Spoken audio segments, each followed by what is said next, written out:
Zone RTI media. నమస్కారం, వార్తలకు స్వాగతం. ముందుగా ముఖ్యాంశాలు. బీజేపీ రాష్ట్ర అధ్యక్షుడు కిషన్ రెడ్డి మీడియా సమావేశం, పలు అంశాలపై వివరణ.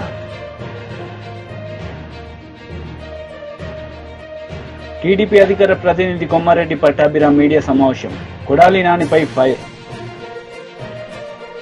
టీడీపీ లీడర్ మీడియా సమావేశం నిర్వహించారు. ఈ సందర్భంగా పలు అంశాలపై ఆయన మాట్లాడారు. మీ అందరికీ తెలుసు, రాష్ట్రంలో ప్రతి ఊర్లో కూడా ఒక దీపావళి పండుగ జరుపుకున్నారు.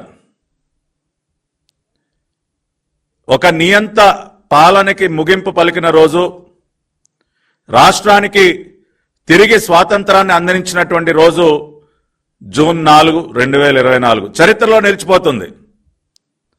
ఆ రోజున పెద్ద ఎత్తున ఉత్సవాలు సంబరాలు జరుపుకున్నారు. ఈ రోజుకి కూడా ఆ పండుగ వాతావరణం ఆగలేదు. జూన్ 12 కోసం ఎదురు చూస్తూ ఉన్నారు. ఈ రోజున నారా చంద్రబాబు నాయుడు అనే నేను అన్న వాక్యాన్ని వినడం కోసం ఎన్నో రోజులుగా తపిస్తున్నటువంటి రాష్ట్ర ప్రజలు జూన్ 12 ఉదయం 11:27 నారా చంద్రబాబు నాయుడు అనే నేను అన్న వాక్యాన్ని వినబోతున్నారు. ఆ రోజున తిరిగి ఒక సంక్రాంతి పండుగ జరుపుకోవటానికి సంసిద్ధులవుతా ఉన్నారు ప్రజలందరూ కూడా. రాష్ట్రంలో వాతావరణం ఈ విధంగా ఉంటే ఈ పిల్ల సైకో మోకొచ్చి మీడియా ముందుకు వచ్చి అప్పుడే ఆడవటం మొదలెట్టారు. అయ్యో అమ్మో, మా పైన దాడులు చేస్తా ఉన్నారు, మమ్మల్ని చితగ్గొడతా ఉన్నారు అని రకరకాల డ్రామాలు అప్పుడే మొదలు పెట్టేశారు. కానీ జరుగుతున్నటువంటి వాస్తవాలు ఏంటో ఒకసారి గమనిస్తే, నిన్న కర్నూలు జిల్లాలో బొమ్మిరెడ్డిపల్లిలో మా పార్టీ నాయకుడు గిరినాథ్ చౌదరి గారిని అత్యంత కిరాతకంగా నడి రోడ్డు మీద హత్య చేశారు వైసీపీ సైకో మోకలు. మాజీ ఎమ్మెల్యే కంగాటి శ్రీదేవి కుటుంబ సభ్యులు, అనుచరులు మా పార్టీ నేత గిరినాథ్ చౌదరిని అత్యంత కిరాతకంగా నడి రోడ్డు పైన హత్య చేశారు. నిన్న 24 గంటలు కూడా అవలేదు. దీనికి ఏం చెప్తారు ఈ పిల్ల సైకోలు? ఇవాళ హింసని ప్రేరేపిస్తున్నది ఎవరు? హింసకి పాల్పడుతున్నది ఎవరు? గిరినాథ్ చౌదరిని చంపింది వైసీపీ పిల్ల సైకోలు, అవునా కాదా? ఇవాళ నంగనాచులాగా మీడియా ముందుకు వచ్చి మాట్లాడుతున్నటువంటి ఆ గుడివాడ గుట్కాగాడిని అడుగుతా ఉన్నా, ఎరా కొడాలి నాని, ఎవర్రా చంపింది? గిరినాథ్ చౌదరి అనే తెలుగుదేశం పార్టీ నాయకుడిని ఎవరు చంపింది? మీ పార్టీ సైకో మోకలు కాదా? ఏమయ్యా పేరుని నాని, ఏంటయా మాట్లాడుతా ఉన్నావు మీడియా ముందుకు వచ్చి? కౌంటింగ్కి 2 రోజుల ముందున నువ్వు వచ్చి మాట్లాడినటువంటి మాటలేంటి? గంటలు లెక్క పెట్టుకోండిరా, మీ సంగతి తేలుస్తాం. ఏది కౌంటింగ్కి 2 రోజుల ముందు? దాన్ని బట్టి అర్థం కావట్లేదా మీ వ్యవహార శైలి ఏంటో? ఒక పక్కన ఇటువంటి దారుణాలు చేస్తూ ప్రజలు మక్కిలెరగొట్టి మిమ్మల్ని మోకాళ్ళ మీద నుంచోబెట్టిన 11 సీట్లతో మిమ్మల్ని మోకాళ్ళ మీద నుంచోబెట్టారు ఈ రాష్ట్రంలో. ప్రజా తీర్పు ఆ విధంగా ఉన్నా కూడా ఇంకా బుద్ధి తెచ్చుకోకుండా ఈ సైకో చేష్టలు, ఈ దారుణాలు, ఈ హత్యలు ఇంకా కొనసాగిస్తూ నంగనాచులాగా వచ్చి నీతులు మాట్లాడతారా? ప్రజాస్వామ్యాన్ని రక్షించాలంట. రాష్ట్ర గవర్నర్ గారి దగ్గరికి వెళ్ళి విన్నపాలు ఇస్తారు. విన్నపాలు ఇదా ప్రజాస్వామ్యాన్ని రక్షించడం అంటే? మా పార్టీ నాయకుల్ని అత్యంత దారుణంగా చంపటమా ప్రజాస్వామ్యాన్ని రక్షించడం అంటే? నేను సూటిగా అడుగుతా ఉన్నా, తెలుగుదేశం పార్టీ నాయకుల్ని కిరాతకంగా చంపటాన్ని ప్రజాస్వామ్యాన్ని రక్షించడం అంటారా? 5 సంవత్సరాలు మీరు చేసినటువంటి పాపాలు, దాని యొక్క పర్యవసానమే మీరు చూశారు. జూన్ 4వ తేదీన 151 నుంచి 11 స్థానాలకి పడిపోయారు మీరు. కనీసం ప్రతిపక్ష హోదా కూడా దక్కలేదు. సిగ్గుపడకుండా ఇంకేం మొక్కలు పెట్టుకుని వస్తా ఉన్నారా మీడియా ముందుకు? మీరు ఏ మొక్కం పెట్టుకుని వస్తా ఉన్నారు? నిజమైనటువంటి దేవుడి స్క్రిప్ట్ ఏంటో జూన్ 4వ తేదీన చూపించాడు ఆ భగవంతుడు. 151లో మధ్యలో ఉన్నటువంటి 5ని చెరిపేశాడు ఆ భగవంతుడు. దేనికో తెలుసా? ఆ 5 సంవత్సరాల మీ 5 సంవత్సరాల పరిపాలన. బీజేపీ రాష్ట్ర అధ్యక్షుడు కిషన్ రెడ్డి మీడియా సమావేశం నిర్వహించారు. ఈ సందర్భంగా పలు అంశాలపై ఆయన మాట్లాడారు. విభజన జరగనున్నది కాబట్టి మనకు మంచి అవకాశం ఉంటుంది. ఈ పునర్విభజన తర్వాత పూర్తి స్థాయిలో భారతీయ జనతా పార్టీ తెలంగాణ రాష్ట్రంలో అధికారంలో రావడానికి మరి అందరము అంకిత భావంతో పనిచేయాల్సి ఉంటుందని ఈ సందర్భంగా మనయేస్తాను. మండు టెండలను కూడా లెక్క చేయకుండా పార్టీ కార్యకర్తలందరూ ఎంతో కష్టపడి పనిచేశారు కాబట్టి ఈరోజు మనం తెలంగాణ నుంచి 8 స్థానాలు పొందడం జరిగింది.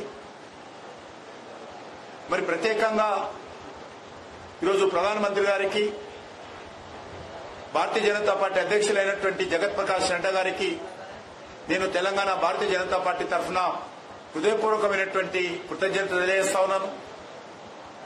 ఒక కేబినెట్ మినిస్టరు, ఒకటి ఎంఓఏ స్టేట్, ఇద్దరిని తెలంగాణ నుంచి మరి పెద్ద మనసుతో ఎంపిక చేయడము నిజంగా నేను తెలంగాణ ప్రజానీకం తరఫున కూడా నరేంద్ర మోడీ గారికి ధన్యవాదాలు తెలియజేస్తా ఉన్నాను.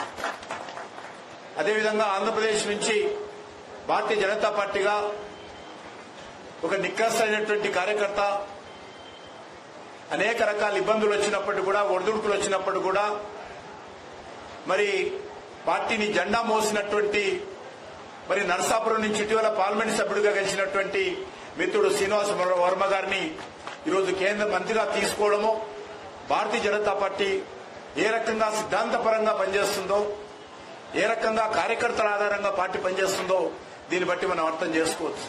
తెలంగాణ నుంచి కానీ, ఆంధ్రప్రదేశ్ నుంచి కానీ ఈరోజు మరి కేంద్ర మంత్రులుగా ఎంపీ చేసినటువంటి ముగ్గురు కూడా ఒక సాధారణ కార్యకర్తలుగా పనిచేసినటువంటి వాళ్ళు ఈరోజు కేంద్ర మంత్రులుగా భారతీయ జనతా పార్టీ నియమించడం జరిగింది.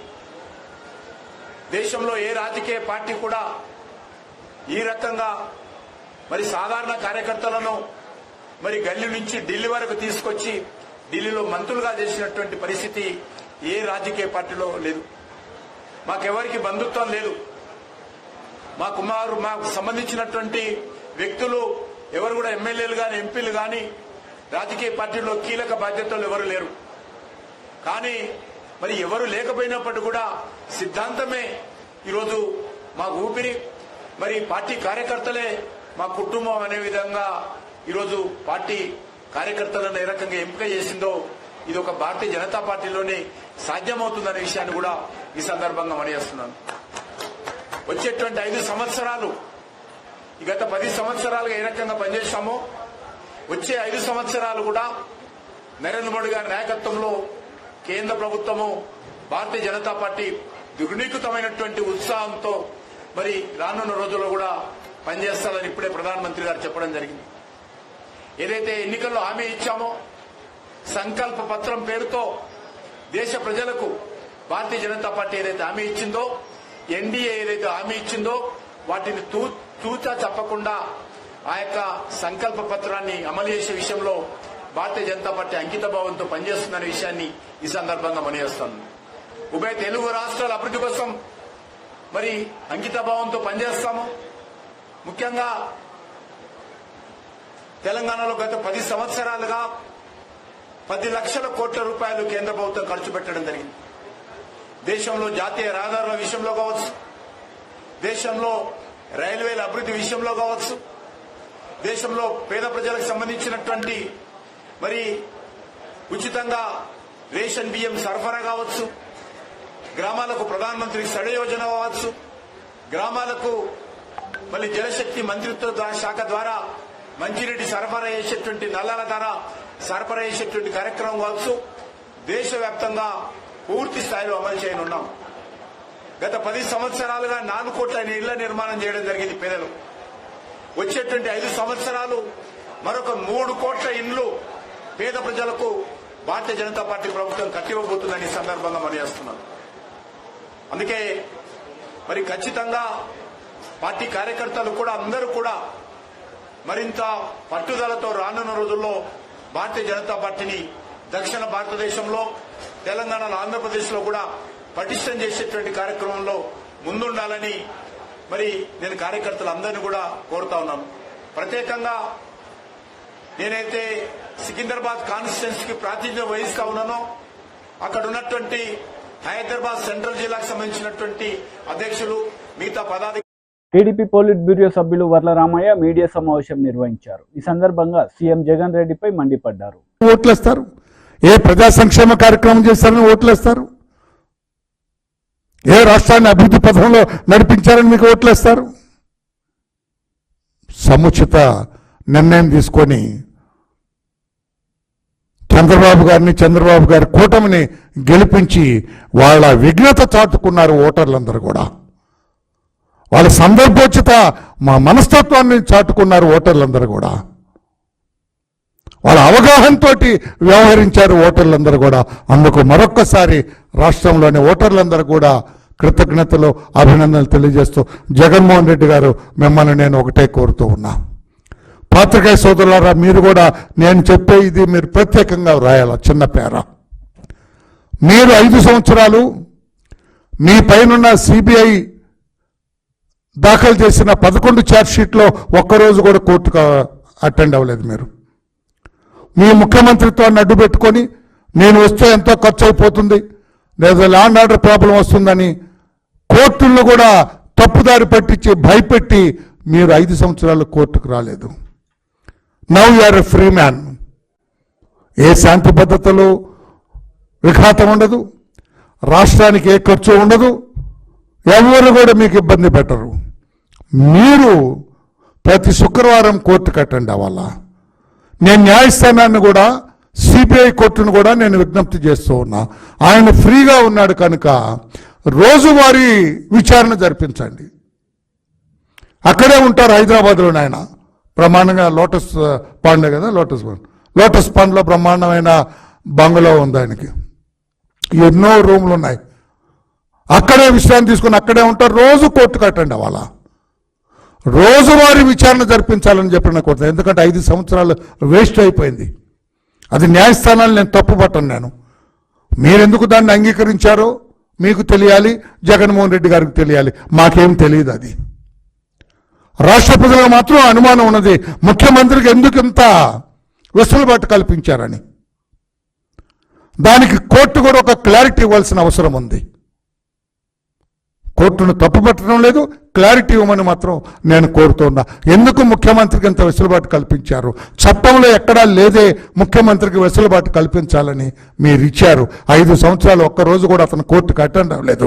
ఇప్పుడు ఫ్రీగా ఉన్నాడు కనుక రోజువారీ విచారణ జరిపించి ఆయన మీద ఉన్న సిబిఐ 11 కేసుల్లో కూడా విచారణ పూర్తి చేయండి అని చెప్పి కూడా, ఆయన నిర్దోషి అయితే వదిలేయండి, దోషి అయితే పంపించండి. లోనా బయట ఆటలో ఉన్నాడు ఇప్పుడు. ఆయన లోపలికి వెళ్తాడా బయట ఉంటాడా తేల్చండి. ఇంకా రాష్ట్ర ప్రజలు ఆ ఉత్కంఠలోనే ఉన్నారు. ఏమవుతుంది, జగన్మోహన్ రెడ్డి గారు లోపల ఉంటారా బయట ఉంటారా, లోనా బయట? అందుకని దాన్ని త్వరితగతిన తేల్చండి అని చెప్పి కూడా గౌరవ న్యాయస్థానాన్ని కూడా నేను కోరుతూ ఉన్నా. మీరు కూడా జగన్మోహన్ రెడ్డి గారు, మీరు కూడా మిమ్మల్ని మీరు దానికి అర్పించుకోండి. నేను రోజు కోర్టుకు వస్తానని చెప్పండి. 5 ఏళ్ళు రాలేకపోయాను ముఖ్యమంత్రి పదవిని అడ్డు పెట్టుకొని. ఇప్పుడు నేను ఫ్రీగా ఉన్నాను కనుక పాపం ఆయనకి ఇది కూడా దక్కినట్లేదు కదా, ప్రతిపక్ష హోదా కూడా లేదు ఆయనకి, లేదు కాబట్టి you are an ordinary MLA కనుక మీరు అటెండ్ అవ్వండి కోర్టుకి, ప్రతిరోజు అటెండ్ అవ్వండి. త్వరితగతిన ఈ కేసులన్నీ కూడా 5, 6 ఎన్ఫోర్స్మెంట్ డైరెక్టరేట్ ఛార్జ్షీట్లు ఉన్నాయి, 11 సిబిఐ ఛార్జ్షీట్లు ఉన్నాయి. ఈ కేసులన్నీ కూడా క్లియర్ చేసుకోండి. న్యాయస్థానం కూడా ఒక ప్రత్యేకంగా చూడాలి జగన్మోహన్ రెడ్డి గారి ఈ కేసుల విషయం అని చెప్పి కూడా మళ్ళీ కోరుతున్నా. మీరు 5 సంవత్సరాలు అతనికి వెసులుబాటు ఇచ్చి జనం అందరిలో కూడా ఒక ప్రశ్నార్థకంగా మిగిలింది కనుక మీ వెసులుబాటు ఇచ్చిన విధానం మీరు దాన్ని సరిదిద్దుకునే అవకాశం కూడా, ఐఎమ్ సారీ అట్లా మాట అనొచ్చో లేదా, కోర్టులకి చేసిన తప్పు దిద్దుకునే అవకాశం వచ్చిందని అనొచ్చో లేదో నాకైతే తెలియదు. కానీ మీరు ఈ జగన్మోహన్ రెడ్డి గారిని రోజువారీ విచారణ జరిపించి త్వరితగతిన న్యాయ విచారణ జరిపించండి. అతను పాపం ఏ పాపం ఎరగడు, కష్టపడి చెమటొచ్చి ఇటుక పేర్చి ఇంత ధనం సంపాదించారని మీకు రుజువులతో సహా ఉంటే వదిలేయండి. లేదు కొట్టేశాడు వాళ్ళ తండ్రి ముఖ్యమంత్రి దాన్ని అడ్డు పెట్టుకొని. కాంగ్రెస్ నేతలు మీడియా సమావేశం నిర్వహించారు. ఈ సందర్భంగా పలు అంశాలపై వారు మాట్లాడారు. आरएसएस के एक नेता ने यौन शोषण का गंभीर आरोप लगाया है। संघ परिवार के नेता हैं शांतनु सिन्हा, वो बीजेपी के बंगाल के पदाधिकारी राहुल सिन्हा के भाई हैं, एबीवीपी के सदस्य रह चुके हैं, हिंदू संघ के प्रमुख हैं। उनका कहना है कि बीजेपी आईटी सेल के प्रमुख अमित मालवीय बंगाल में औरतों का यौन शोषण करते हैं और सिर्फ 5 सितारा होटलों में ही नहीं, बीजेपी के दफ्तर तक में ये काली करतूतें चलती हैं। उन्होंने बंगाली में ट्वीट करके, बांग्ला में ट्वीट करके यह भी लिखा है कि बीजेपी नेताओं में होड़ लगी हुई है औरतों की आपूर्ति करने की। उनका कहना है कि ये सब लोग मिलकर, और अमित मालवीय का नाम लेकर उन्होंने कहा है, औरतों का यौन शोषण करते हैं। ये आरोप कांग्रेस पार्टी का नहीं है, ये आरोप संघ के एक व्यक्ति का है जो बीजेपी से जुड़ा हुआ है। मैं जानना चाहती हूं, बीजेपी की आईटी सेल है या दरिंदों का जमावड़ा है? आपको याद होगा उत्तर प्रदेश के आईआईटी बीएचयू का वो गैंग रेप कांड, जिसमें सक्षम पटेल, कुणाल पांडे, आनंद चौहान जैसे लोगों का नाम आया था। ये सब शीर्ष नेतृत्व ही नहीं, प्रधानमंत्री मोदी के बड़े करीबी लोग, लेकिन ये बीजेपी की आईटी सेल के संयोजक, सह संयोजक और उसके सदस्य थे। तो दरिंदों का जमावड़ा है क्या बीजेपी की आईटी सेल? आज सवाल इस बात का है, आज सवाल इस बात का है कि बीजेपी की आईटी सेल में कैसे लोग हैं भाई? एक ध्रुव सक्सेना था, आईएसआई की मुखबिरी करते हुए पकड़ा गया था, हिंदुस्तान में मुखबिरी करता था आईएसआई के लिए। ये किन दरिंदों से, किन लोगों से भरा हुआ है बीजेपी की फेक न्यूज फैक्ट्री, बीजेपी की आईटी सेल? और बीजेपी में कितने महिला विरोधी लोग हैं भाई? हाथरस से लेके लखीमपुर, लखीमपुर से लेके उन्नाव, उन्नाव से लेकर चाहे वो उत्तराखंड की अंकिता भंडारी हो, चाहे वो गुजरात की बेटी बिल्किस बानो हो, चाहे वो इस देश की सबसे होनहार खिलाड़ी बेटियां हो, हर बार आरोपी बीजेपी का नेता, कभी कुलदीप सेंगर, तो कभी चिन्मय आनंद, तो कभी ब्रजभूषण, तो कभी अंकिता भंडारी का हत्यारा जिसके पिता बीजेपी के नेता है। कैसे लोगों से बीजेपी भरी पड़ी है? और सवाल इस बात का है कि इतने गंभीर आरोप आपके बड़े पदाधिकारी के खिलाफ लगे, लेकिन एक शब्द नहीं बीजेपी की ओर से, कोई प्रतिक्रिया नहीं, कोई उस पर एक्शन लेने की बात नहीं। तो आज सवाल इस बात का है कि सुई टपक सन्नाटे का सच क्या है?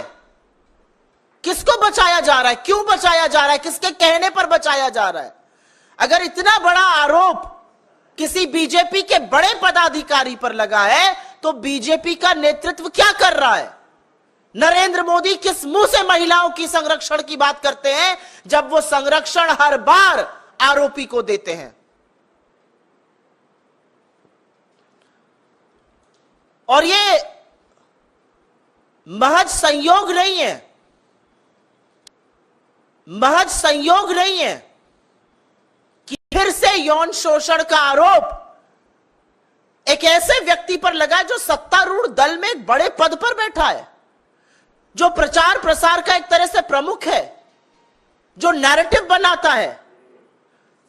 इस व्यक्ति ने अपना इतिहास इनका खखोल लीजिएगा, इतने ऐसे व्यक्ति को ऐसे पद पर बिठाना, यह बीजेपी का नैतिक दिवालियापन दिखाता है। यह वो व्यक्ति है जिसने खुलेआम पोर्नोग्राफी की बात करी है, यह वो व्यक्ति है जिसने विपक्ष के खिलाफ झूठ मनगढ़ंत कहानियां, हर तरह के षड्यंत्र रचे हैं। राजनीतिक प्रतिद्वंदता को किनारे रखकर इसने देश के प्रथम प्रधानमंत्री पंडित नेहरू तक को नहीं बख्शा।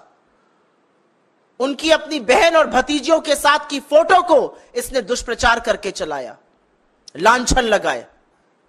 इस आदमी ने राहुल गांधी के बयानों को काट छाट कर उनकी छवि धूमिल करने का कुत्सित प्रयास किया।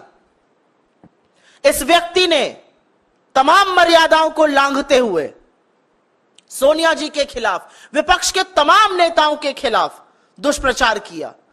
कोई राजनीतिक मर्यादा, कोई राजनीतिक शुचिता इस आदमी ने नहीं रखी और एक ऐसी फेक न्यूज फैक्ट्री बना दी बीजेपी की, जो सिर्फ झूठ, सिर्फ मनगढ़ंत कहानियां, मनोहर कहानियां रचती है, आधा सच और पूरा झूठ फैलाती है।